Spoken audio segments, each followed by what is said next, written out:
Hi hello friends, ಇವತ್ತಿನ ವಿಡಿಯೋಗೆ ನಿಮ್ಮೆಲ್ಲರಿಗೂ ಸ್ವಾಗತ. NTPC ಅಂಡರ್ ಗ್ರಾಜುಯೇಟ್ ಎಕ್ಸಾಮ್ 7ನೇ ತಾರೀಕಿಂದ ಸ್ಟಾರ್ಟ್ ಆಗಿದೆ. ನಾನು ಅದರ ರಿವ್ಯೂ ನೋಡ್ತಾ ಇದ್ದೆ. ತುಂಬಾ ಜನ ಹೇಳ್ತಾ ಇದ್ದಾರೆ ಎಕ್ಸಾಮ್ ಈಸಿ ಆಗಿದೆ ಅಂತ. ನಾನು 80 ಟಚ್ ಮಾಡಿದೆ, 85 ಮಾಡಿದೆ, 90 ಮಾಡಿದೆ ಅಂತ ರಿವ್ಯೂ ಅನ್ನ ಕೊಡ್ತಾ ಇದ್ದಾರೆ. ಕೆಲವೊಂದು ಜನ ಹೇಳ್ತಾ ಇದ್ದಾರೆ ಮ್ಯಾಥ್ಸ್ ಸ್ವಲ್ಪ ಟಫ್ ಇದೆ, ಮತ್ತೆ ಕೆಲವೊಂದು ಜನ ಹೇಳ್ತಾ ಇದ್ದಾರೆ ಕರೆಂಟ್ ಅಫೇರ್ಸ್ ರೀಸೆಂಟ್ ಆಗಿ ಕೇಳಿದ್ದಾರೆ, ತುಂಬಾ ಹಿಂದಿನ ಕೇಳ್ತಾ ಇಲ್ಲ ಅಂತ ಹೇಳ್ತಾ ಇದ್ದಾರೆ. ಕೆಲವೊಂದು ಜನ ಹೇಳ್ತಾ ಇದ್ದಾರೆ ಹೈಲೈಟ್ಸ್ ಬರ್ತಾ ಇದಾವೆ ಅಂತ.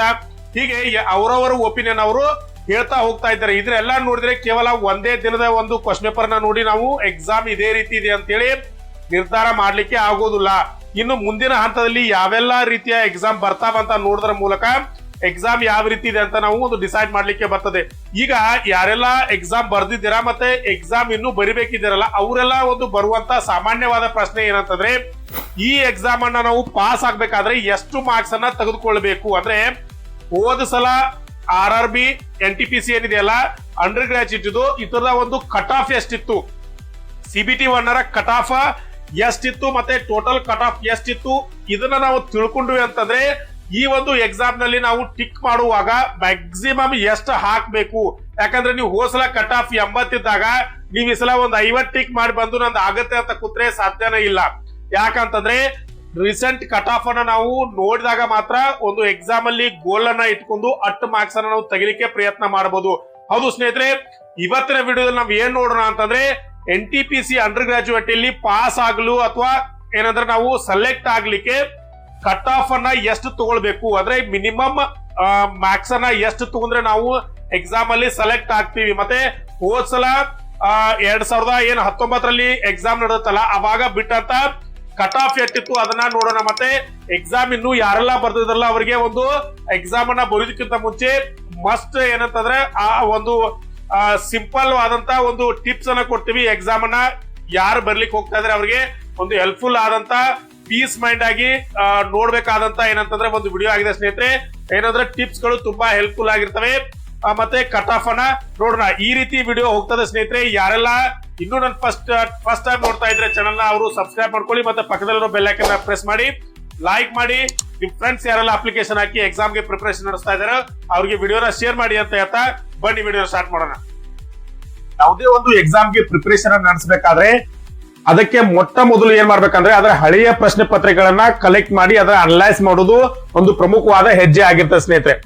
ಆ ಒಂದು ನಿಟ್ಟಿನಲ್ಲಿ ತಮ್ಮೆಲ್ಲರಿಗೂ ಹೆಲ್ಪ್ ಆಗ್ಲಿ ಅಂತ ನಮ್ಮ ವ್ಯೂವರ್ಸ್ ಗೆ ಒಂದು ಪ್ಯಾಕೇಜ್ ಅನ್ನ ಕೊಡ್ತಾ ಇದ್ದೀವಿ. ಅಂದ್ರೆ 2005 ಹಿಡ್ಕೊಂಡು 2022 ಗ್ರೂಪ್ ಡಿ ಗೆ ನಡೆದಿರ್ತಕ್ಕಂತ ಎಲ್ಲಾ ಪ್ರಶ್ನೆ ಪತ್ರಿಕೆಗಳು, ಮತ್ತೆ ಇತ್ತೀಚೆಗೆ ನಡೆದಂತ ಅಸಿಸ್ಟೆಂಟ್ ಲೋಕೋ ಪೈಲಟ್ ನ ಎಲ್ಲಾ ಪ್ರಶ್ನೆ ಪತ್ರಿಕೆಗಳು, ಅದೇ ರೀತಿ ಇತ್ತೀಚೆಗೆ ನಡೆದಂತ RPF ನ ಪ್ರಶ್ನೆ ಪತ್ರಿಕೆಗಳು, ಮತ್ತೆ ಇತ್ತೀಚೆಗೆ ನಡೆದಂತ ಟೆಕ್ನಿಷಿಯನ್ ಗ್ರೇಡ್ 3 ಯ ಪ್ರಶ್ನೆ ಪತ್ರಿಕೆಗಳು, ಹೀಗೆ ಟೋಟಲ್ ಆಗಿ ಒಟ್ಟು 15 ಸೆಟ್ ಕ್ವಶನ್ ಪೇಪರ್ ಗಳನ್ನ ಎಲ್ಲವೂ ಕನ್ನಡ ಭಾಷೆಯಲ್ಲೇ ಇರ್ತವೆ. ಈ ಎಲ್ಲಾ ಪ್ರಶ್ನೆ ಪತ್ರಿಕೆಗಳನ್ನ ಕೇವಲ ನಿಮಗೆ 99 ರೂಪಾಯಿಗಳಲ್ಲಿ ನಮ್ಮ ವ್ಯೂವರ್ಸ್ ಗೆ ನಾವು ಏನಂದ್ರೆ ಒಂದು ಪ್ಯಾಕೇಜ್ ಮೂಲಕ ಕೊಡ್ತಾ ಇದೀವಿ.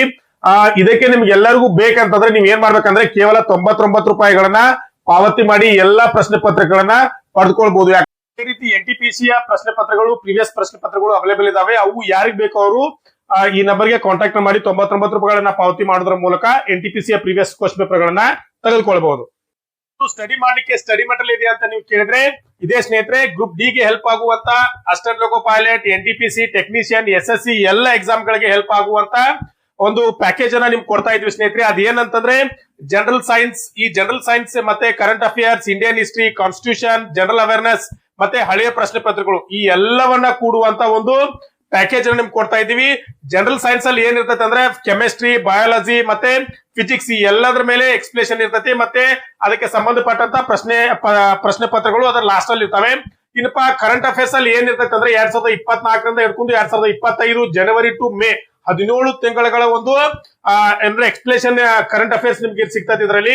ಇನ್ನು ಇಂಡಿಯನ್ ಹಿಸ್ಟ್ರಿಗೆ ಸಂಬಂಧಪಟ್ಟಂತ ಎಲ್ಲ ಪ್ರಮುಖವಾದಂತ ಮಾಹಿತಿಗಳು, ಪ್ರಮುಖವಾದಂತ ಇಸ್ವಿಗಳಾಗಿರ್ಬೋದು, ಪ್ರಮುಖವಾದ ಕೃತಿ ಮತ್ತೆ ಅದರ ಲೇಖಕರು, ನೀವು ಮೂಲಾಧಾರದಿಂದ ಹಿಡ್ಕೊಂಡು ಆಧುನಿಕ ಭಾರತದವರೆಗೂ ಒಂದು ಎಕ್ಸ್ಪ್ಲೇಷನ್ ಆದಂತ ಹಿಸ್ಟ್ರಿ ನಿಮಗೆ ಸಿಗ್ತಾ ಸ್ನೇಹಿತರೆ. ಅದ್ರ ಜೊತೆ ಇಂಡಿಯನ್ ಕಾನ್ಸ್ಟಿಟ್ಯೂಷನ್ ಅಲ್ಲಿ ಇಂಪಾರ್ಟೆಂಟ್ ಆದವು ಯಾವುವು ಅಂತಂದ್ರೆ ಪ್ರಮುಖವಾದಂತಹ ಭಾಗಗಳು, ಪ್ರಮುಖವಾದಂತ ವಿಧಿಗಳು, ಪ್ರಮುಖವಾದಂತ ತಿದ್ದುಪಡಿಗಳು, ಮತ್ತೆ ಸಮವರ್ತಿ ಪಟ್ಟಿ, ಹೀಗೆ ಯಾವ್ಯಾವ ಎಕ್ಸಾಮ್ಗೆ ಬೀಳಬಹುದಂತಾವು ಎಲ್ಲವನ್ನ ಇದು ಒಳಗೊಂಡಿರ್ತದೆ. ಅದನ್ನ ನೆಕ್ಸ್ಟ್ ಏನಂತಂದ್ರೆ ಜನರಲ್ ಅವೇರ್ನೆಸ್ ಜಿಕೆ ಅಂತ ನಾವ್ ಏನ್ ಕರಿತೀವಲ್ಲ 2024ರಿಂದ 2025 ಏಪ್ರಿಲ್ ಒಳಗೊಂಡಂತೆ ಏನೆಲ್ಲ ಎಕ್ಸಾಮ್ ಅಲ್ಲಿ ಕೇಳಬಹುದು ಅಂದ್ರೆ ಅಂತಾರಾಷ್ಟ್ರೀಯ ನಾಯಕರು ಯಾರಿದ್ದಾರೆ, ಅದಕ್ಕೆ ಸಂಬಂಧಪಟ್ಟಂತ ಘಟನೆಗಳು, ಭಾರತದ ರಾಜ್ಯಗಳ ಮುಖ್ಯಮಂತ್ರಿಗಳು ಮತ್ತೆ ರಾಜ್ಯಪಾಲರುಗಳು ಅಂದ್ರೆ 2024ರ ಮಂತ್ರಿಮಂಡಲ ಏನೇನಿತ್ತು, ಮತ್ತೆ ಪ್ರಮುಖವಾದಂತ ಘಟನೆಗಳು ಯಾವ್ಯಾವ ಇದಾವೆ, ಅಂತಾರಾಷ್ಟ್ರೀಯ ಘಟನೆಗಳು ಯಾವ್ಯಾವು, ಹೀಗೆ ಮತ್ತೆ ನಮ್ಮ ಸೇನಾ 3 ಸೇನೆಗಳ ಮಾಹಿತಿ ಈ ಎಲ್ಲವನ್ನ ಒಳಗೊಂಡಂತ ಒಂದು ಪ್ರಮುಖವಾದಂತ ನೋಟ್ಸ್ ನ ಪ್ಯಾಕೇಜ್ ಇರ್ತತಿ. ಇದರ ಜೊತೆಗೆ ಹಳೆಯ ಪ್ರಶ್ನೆ ಪತ್ರಗಳು ನಿಮಗೆ ಉಚಿತವಾಗಿ ಕೊಡ್ತಾ ಸ್ನೇಹಿತರೆ. ಇವು ಯಾರಿಗ್ ಬೇಕೋ ಅವರು ಈ ನಂಬರ್ಗೆ ಮೆಸೇಜ್ ಅನ್ನು ಮಾಡಿ ಇದನ್ನು ತೆಗೆದುಕೊಳ್ಬಹುದು. ಇದರ ಬೆಲೆ ಇವತ್ತಿಗೆ ಎಷ್ಟಂದ್ರೆ 299 ರೂಪಾಯಿಗಳನ್ನು ನಿಗದಿ ಮಾಡಿದೀವಿ. ಯಾರಿಗೆ ಇವೆಲ್ಲವೂ ನೋಟ್ಸ್ ಗಳು ಕನ್ನಡದಲ್ಲೇ ಇರ್ತವೆ, ಯಾರಿಗ್ ಬೇಕೋ ಅವರು 299 ರೂಪಾಯಿಗಳನ್ನ ಪಾವತಿ ಮಾಡಿ ಇದನ್ನ ತೆಗೆದುಕೊಳ್ಬಹುದು. ಸರ್ ಇದ್ರ ಜೊತೆ ಏನಾದ್ರು ಬೋನಸ್ ಇಲ್ವಾ ಅಂತ ನೀವು ಕೇಳಿದ್ರಿ ಅಂತಂದ್ರೆ ಬೋನಸ್ ಇದೆ. ಏನಂತಂದ್ರೆ ನೀವು ನನ್ನ ಚಾನೆಲ್ ಸಬ್ಸ್ಕ್ರೈಬ್ ಮಾಡ್ಕೊಂಡು ಇನ್ಸ್ಟಾಗ್ರಾಮ್ ಮತ್ತು ಫೇಸ್ಬುಕ್ ಅಲ್ಲಿ ಫಾಲೋ ಮಾಡಿ ಬಂದ್ರೆ ನಿಮ್ಗೆ ಫ್ರೀ ಆಗಿ ಕಂಪ್ಯೂಟರ್ ನ ಶಾರ್ಟ್ ನೋಟ್ಸ್ ಅನ್ನ ನಾವು ಕೊಡ್ತಾ ಇದೀವಿ ಸ್ನೇಹಿತರೆ. ಯಾರಿಗ್ ಬೇಕೋ ಅವರು ಈ ನಂಬರ್ ನ ಸೇವ್ ಮಾಡ್ಕೊಂಡು ಇದಕ್ಕೆ 290 ರೂಪಾಯಿಗಳನ್ನ ಪೇ ಮಾಡಿ ಮೆಸೇಜ್ ಮಾಡಿ ಈ ನೋಟ್ಸ್ ಗಳು ನಿಮಗೆ ಸಿಗ್ತವೆ ಸ್ನೇಹಿತರೆ. ಕಟ್ ಆಫ್ ನೋಡೋದಕ್ಕಿಂತ ಮುಂಚೆ ಇದರ ಸೆಲೆಕ್ಷನ್ ಪ್ರೊಸೆಸ್ ಅನ್ನ ನೀವು ತಿಳ್ಕೊಂಡ್ರಿ ಅಂತಂದ್ರೆ ನೀವು ಕಟ್ ಆಫ್ ಅನ್ನ ನೋಡ್ಲಿಕ್ಕೆ ಈಸಿ ಆಗ್ತದೆ. ನಿಮ್ಗೆ ಈಗಾಗಲೇ ಗೊತ್ತಿರುವ ಹಾಗೆ ಈಗ ನೀವು ಬರ್ಲಿಕ್ಕೆ ಹೋಗ್ತಾ ಇರುವಂತದ್ದು ಎಕ್ಸಾಮ್ ಯಾವ್ದು ಅಂದ್ರೆ CBT 1. ಇದರಲ್ಲಿ 100 ಮಾರ್ಕ್ಸ್ ಎಕ್ಸಾಮ್ ನೀವು ಬರಿತಾ ಇದ್ದೀರಾ. ಈ 100 ಮಾರ್ಕ್ಸ್ ನ ಎಕ್ಸಾಮ್ ಏನಂತಂದ್ರೆ ಇದು ಓನ್ಲಿ ಕ್ವಾಲಿಫೈಯಿಂಗ್ ಇರ್ತದೆ. ಈ 100 ಮಾರ್ಕ್ಸ್ ಅಲ್ಲಿ ನೀವು ಅಂದ್ರೆ ಕ್ವಾಲಿಫೈ ಮಾಡ್ಲೇಬೇಕಾಗ್ತದೆ. ಇದರ ನಂತರ ಯಾರೆಲ್ಲ ಕ್ವಾಲಿಫೈ ಆಗ್ತೀರಾ ಅವರು CBT 2 ಹೋಗ್ತಾರೆ.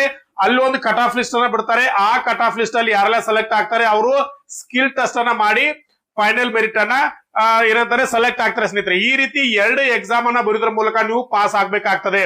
ಇದರ ಒಂದು ಸೆಲೆಕ್ಷನ್ ಪ್ರೊಸೆಸ್ ಇದು ಡಿಟೇಲ್ ಆಗಿ ನಿಮಗೆ ಸೆಲೆಕ್ಷನ್ ಪ್ರೊಸೆಸ್ ಬೇಕಂದ್ರೆ ಕಮೆಂಟ್ ಬಾಕ್ಸ್ ಅಲ್ಲಿ ಕಮೆಂಟ್ ಮಾಡಿ, ನಾನು ಇನ್ನೊಂದು ವಿಡಿಯೋ ಮಾಡಿ ನಿಮಗೆ ಹೇಳ್ತೀನಿ ಸ್ನೇಹಿತರೆ.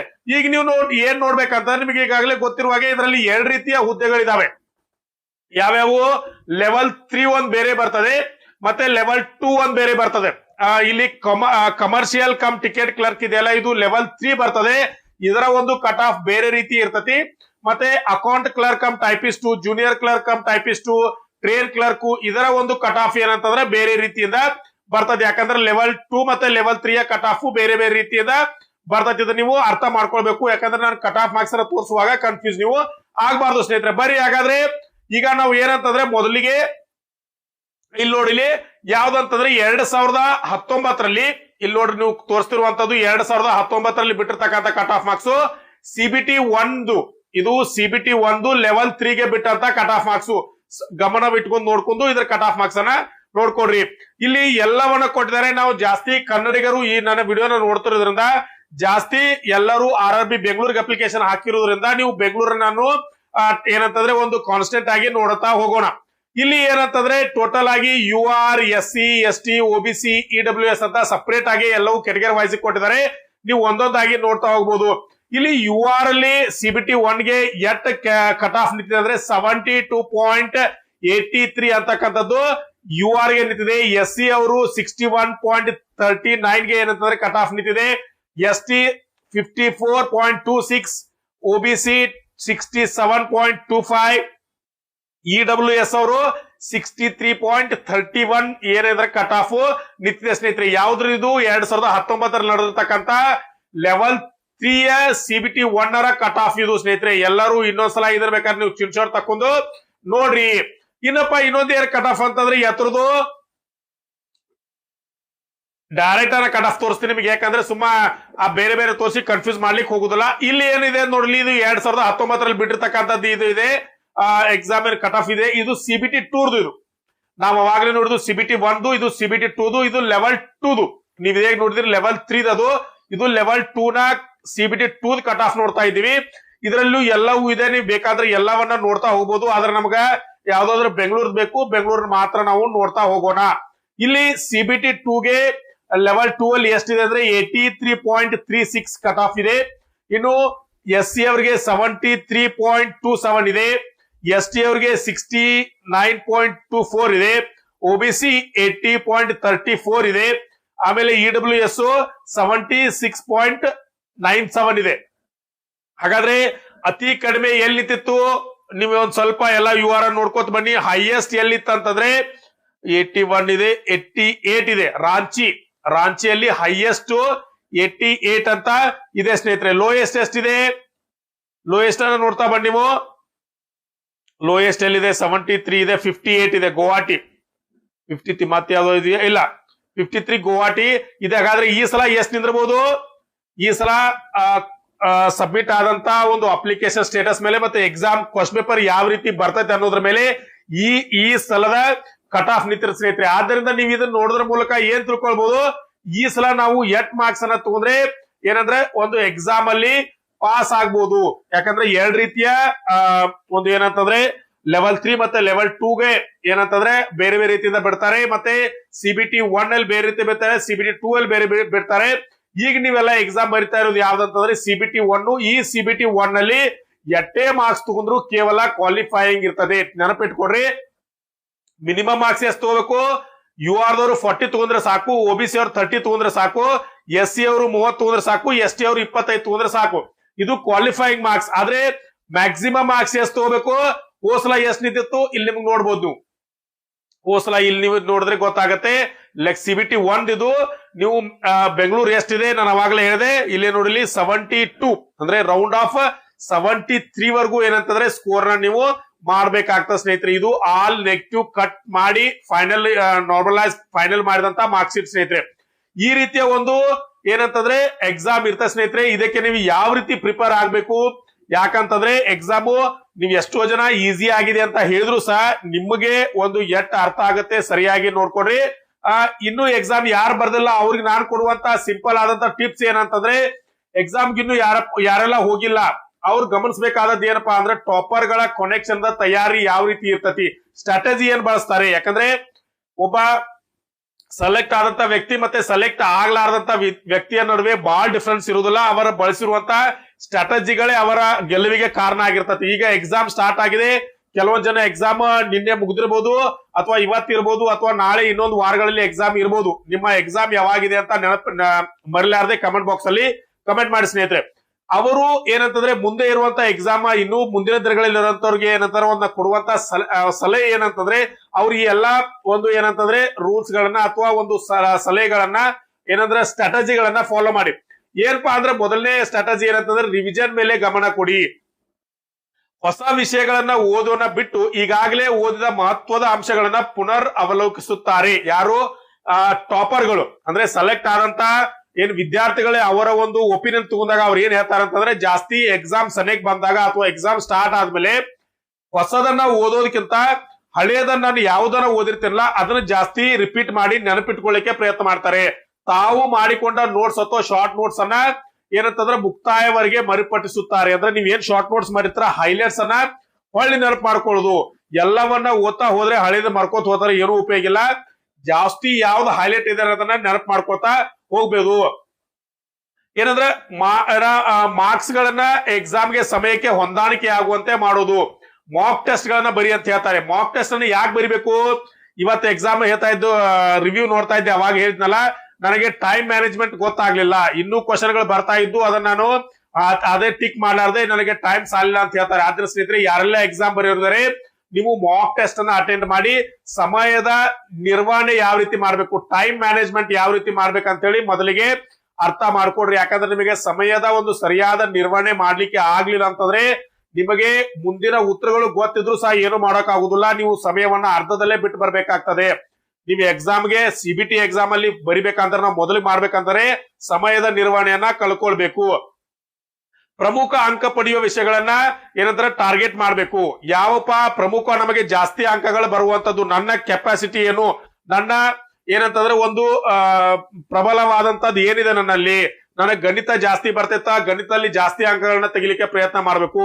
ನನಗೆ ವಿಜ್ಞಾನ ಚೆನ್ನಾಗಿ ಬರ್ತದ, ವಿಜ್ಞಾನ ಮೇಲೆ ಜಾಸ್ತಿ ಅಂಕಗಳನ್ನ ತೆಗಿಯಕ್ಕೆ ಪ್ರಯತ್ನ ಮಾಡ್ಬೇಕು. ನನಗೆ ಸ್ವಲ್ಪ ಗಣಿತ ವೀಕ್ ಇದೆ, ನಾನು ಕರೆಂಟ್ ಅಫೇರ್ಸ್ ಅಲ್ಲಿ ಸ್ಟ್ರಾಂಗ್ ಇದ್ದೀನಿ ಅಂತಾರೆ ಕರೆಂಟ್ ಅಫೇರ್ಸ್ ನ ಬಿಡಿಸ್ತಾ ಹೋಗ್ಬೇಕು. ಈ ರೀತಿ ಏನಂತಾರೆ ನಮ್ಮ ಯಾವ್ದು ಪ್ರಮುಖ ಐತಿ ಅದರ ಆಧಾರದ ಮೇಲೆ ಎಕ್ಸಾಮ್ ಅನ್ನ ಬಿಡಿಸ್ತಾ ಹೋಗ್ಬೇಕಂತ ಹೇಳ್ತಾರೆ. ಇನ್ನು ಏನಪ್ಪಾ ಅಂತಂದ್ರ ಪ್ರಶ್ನೆ ಪತ್ರಿಕೆ ವಿಶ್ಲೇಷಣೆ ಮಾಡ್ಬೇಕು. ಯಾವಾಗ ಈಗ ಎಕ್ಸಾಮ್ ಇನ್ನು ಯಾರು ಮುಂದ್ ಬರ್ತಾ ಇದಾರಲ್ಲ ಅವರು ಈಗ ಓದೋದ್ರೊಂದಿಗೆ ಹಳೆಯ ಪ್ರಶ್ನೆ ಪತ್ರಿಕೆಗಳನ್ನು ಸ್ವಲ್ಪ ಏನಾದ್ರೆ ರಿವಿಷನ್ ಮಾಡ್ಕೊಡ್ರಿ. ಯಾಕಂದ್ರೆ ಎಷ್ಟೋ ಪ್ರಶ್ನೆಗಳು ರಿಪೀಟ್ ಆಗಿರುವಂತ ಚಾನ್ಸ್ ಇರ್ತತಿ. ಅತಿ ಹೆಚ್ಚು ಪ್ರಶ್ನೆಗಳು ಏನಂದ್ರೆ ಬರೋದ್ರ ಮೇಲೆ ಗಮನ ಕೊಡ್ತಾರೋ ಯಾರಂತಂದ್ರೆ ಟಾಪರ್ಸ್. ಯಾಕಂದ್ರೆ ಹಳೆಯ ಪ್ರಶ್ನೆ ಪತ್ರಿಕೆಗಳನ್ನ ಒಂದು ಸ್ಟಡಿ ಮಾಡೋದ್ರಿಂದ ಎಷ್ಟೋ ಕ್ವಶನ್ಗಳು ರಿಪೀಟ್ ಆಗುವಂತ ಚಾನ್ಸ್ ಇರ್ತೈತಿ. ಮತ್ತೆ ಯಾವ ಚಾಪ್ಟರ್ ಮೇಲೆ ಜಾಸ್ತಿ ಕ್ವಶನ್ ಬಿದ್ದಿದ್ದಾರೆ ಅಂತಕ್ಕಂಥದ್ದನ್ನ ನೋಡ್ಲಿಕ್ಕೆ ಆಗ್ತದೆ. ಮತ್ತೆ ನಿನ್ನೆ ಮೊನ್ನೆ ಬಿದ್ದಿರ್ತಕ್ಕಂಥ ಕ್ವಶನ್ಗಳ ಮೇಲೂ ಸಹ ಗಮನವಿಡಿ. ಯಾಕಂದ್ರೆ ಯಾವ ಚಾಪ್ಟರ್ ಮೇಲೆ ಅವರು ಏನಂತಂದ್ರೆ ಒಂದು ಫೋಕಸ್ ಮಾಡ್ತಾ ಇದಾರೆ ಅಂತ ನಿಮ್ಗೆ ಗೊತ್ತಾಗ್ತದೆ. ಇನ್ನು 5ನೇ ಪಾಯಿಂಟ್ ಏನು, ಆತ್ಮವಿಶ್ವಾಸ ಮತ್ತು ಸ್ಥಿತಪ್ರಜ್ಞೆ. ಇದು ತುಂಬಾ ಇಂಪಾರ್ಟೆಂಟ್ ಏನಂದ್ರೆ ಒಂದು ಟಾಪಿಕ್ ಸ್ನೇಹಿತರೆ. ಯಾಕಂದ್ರೆ ನೀವು ಎಷ್ಟೇ ಓದಿದ್ರು ನಿಮ್ಮಲ್ಲಿ ಸೆಲ್ಫ್ ಕಾನ್ಫಿಡೆನ್ಸ್ ಅಂತಕ್ಕಂಥದ್ದು ಇರ್ಲಿಲ್ಲ ಅಂತಂದ್ರೆ ನೀವು ಎಕ್ಸಾಮ್ ಅಲ್ಲಿ ಸಕ್ಸಸ್ ಆಗ್ಲಿಕ್ಕೆ ಆಗುದಿಲ್ಲ. ಮೊದಲಿಗೆ ನಿಮ್ಮಲ್ಲಿ ಆತ್ಮವಿಶ್ವಾಸ ಇರಬೇಕು. ನಾನು ಮಾಡ್ತೀನಿ, ಐ ವಿಲ್ ಏನಂತಂದ್ರೆ ಡೂ ದ್ಯಾಟ್, ನಾನು ಮಾಡೇ ಮಾಡ್ತೀನಿ, ಐ ವಿಲ್ ಸಕ್ಸಸ್, ನಾನು ನಿರ್ಧಾರ ಮಾಡೇ ಮಾಡ್ತೀನಿ, ನನ್ನಿಂದ ಆಗೇ ಆಗ್ತಕ್ಕಂಥ ಪ್ರಬಲವಾದಂತ ಆತ್ಮವಿಶ್ವಾಸ ನಿಮ್ಮಲ್ಲಿ ಇರಬೇಕು. ಆ ಆತ್ಮವಿಶ್ವಾಸದಿಂದ ನೀವು ಎಕ್ಸಾಮ್ ಬರ್ಲಿಕ್ಕೆ ಹೋಗ್ಬೇಕು ಸ್ನೇಹಿತರೆ. ಇಲ್ಲ ನನ್ನಿಂದ ಆಗೋದಿಲ್ಲ, ನಾನು ಜಾಸ್ತಿ ಓಡಿಲ್ಲ, ಇನ್ನು ಸಿಲೆಬಸ್ ಬಹಳ ಉಳಿದಿದೆ ಹೆಂಗಂತ ಏನು ಹೋದ್ರೆ ಎಕ್ಸಾಮ್ ಅಲ್ಲಿ ನೀವು ಗಾಬರಿ ಒಳಗಾಗಿ ನಿಮ್ಗೆ ಗೊತ್ತಿರುವಂತ ಪ್ರಶ್ನೆಗಳಿಗೂ ಉತ್ತರ ಕೊಡಲಾರದೆ ಅದೇ ರೀತಿ ವಾಪಸ್ ಬರ್ತೀರಾ. ಆದ್ದರಿಂದ ನಿಮ್ಮಲ್ಲಿ ಆತ್ಮವಿಶ್ವಾಸ ತುಂಬಾ ಬೇಕು ಅಂತ ಹೇಳ್ತಾರೆ. ಇನ್ನು ಕಡೆ ಪಾಯಿಂಟ್, ಎಕ್ಸಾಮ್ ಹತ್ರ ಬಂದಿದೆ, ನಿದ್ದೆ ಮಾಡ್ಲಾರ್ದೆ, ಸರಿಯಾಗಿ ಊಟ ಮಾಡ್ಲಾರ್ದೆ, ಆರೋಗ್ಯವನ್ನ ಕೆಡ್ಸ್ಕೊಂಡು ಎಕ್ಸಾಮ್ ಅನ್ನ ಸರಿಯಾಗಿ ಬರ್ಲಿಕ್ಕೆ ಆಗದೆ ಎಕ್ಸಾಮ್ ಅನ್ನ ಮಿಸ್ ಮಾಡ್ಕುವಂತ ಚಾನ್ಸು ತುಂಬಾ ಜನ ಮಾಡ್ತಾರೆ. ಆದ್ದರಿಂದ ಇವುಗಳ ಮೇಲೆ ಗಮನ ಕೊಡಿ. ಸರಿಯಾದ ಆಹಾರವನ್ನ ಸೇವಿಸಿ, ನಿದ್ರೆ ಚೆನ್ನಾಗಿ ಮಾಡಿ, ಆರೋಗ್ಯವನ್ನ ಚೆನ್ನಾಗಿ ಕಾಪಾಡ್ಕೊಳ್ಳಿ.